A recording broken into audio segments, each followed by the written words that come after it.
Few months ago I have reviewed Cycplus AS2 Pro, a super small, super light but extremely powerful electronic cycling pump. And ever since that review I have not used anything else to inflate my tires. I use that not only on my rides when I get flat, but even at home instead of a floor pump. It is actually that good. But a few days ago Cycplus released a brand new model, AS2 Ultra, and it is supposed to have the exact same performance as AS2 Pro, but in a body that's even smaller, lighter, and that enables faster charging. So let's take a look at if it's true. Quick disclaimer, Cycplus sent me this model for free to review it, so take whatever I say with a grain of salt, but let me assure you I won't lie to you nor say anything I don't believe in. So what is Cycplus AS2 Ultra? In short, it is a portable electronic tire inflator and a tire pressure gauge packed in a one small device.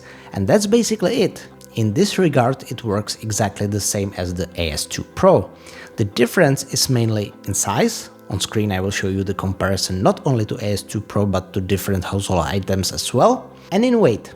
Compared to AS2 Pro, this thing is over 30 grams lighter. And those size and weight savings shouldn't influence the performance of the pump whatsoever.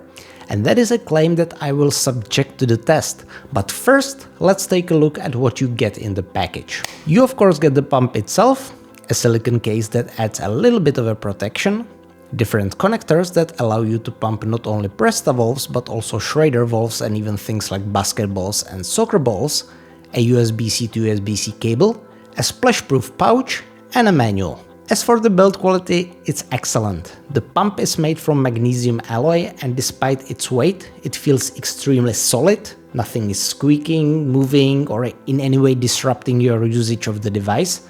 Inside there is a 400 mAh battery, which technically is slightly less than with AS2 Pro, which had 420 mAh battery, but it is possible they optimize its efficiency to maintain the pump's performance, and also smaller battery will be faster to charge. The display is relatively basic but shows what is important, the tire pressure and the battery charge of the device. The silicone pouch will add some grams to the device but serves as a little bit of an extra protection, and based on my experience with AS2 Pro that has the exact same pouch, in winter it makes handling a little bit easier as the silicone doesn't get as cold as the magnesium. Using the device is super simple. It's got 3 buttons. With the top one you turn the device on, start pumping, and turn the device off. With the 2 buttons underneath it you set your desired tire pressure. After you set your pressure, you simply attach the pump to the valve, and with a press of the main button you start pumping. Now it is time for capacity and speed tests. I just fully charged the pump and I'm going to pump my front tire to 65 psi, which is the normal tire pressure I use, and I'm going to repeat it over and over again until the pump cannot hold its charge anymore. This is filmed in one take, so you can be sure there's no monkey business going on. And on the counter you can see the number of full charges and duration of the charging.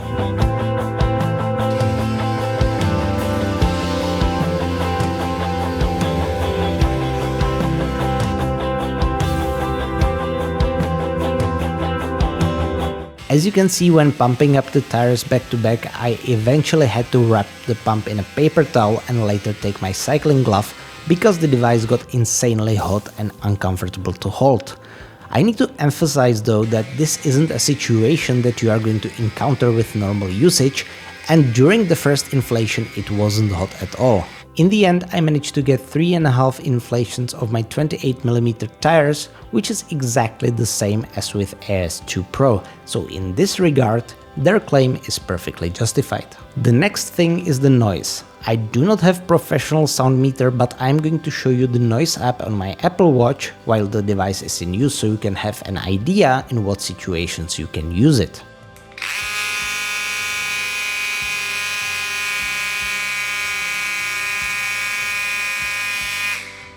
The Apple Watch showed a little bit over 100 decibels, and I can confirm that even subjectively it is very loud. It probably doesn't matter very much when used outside, just be careful to not use it during nighttime or situations where silence might be expected. Now we need to verify the claimed charging speed of 25 minutes. I wanted to use the supplied USB-C cable and 20-watt wall charger, but the cable is so ridiculously short I couldn't. So I used the best USB-C to USB-C cable I have available. On the screen you can see how long did it actually take.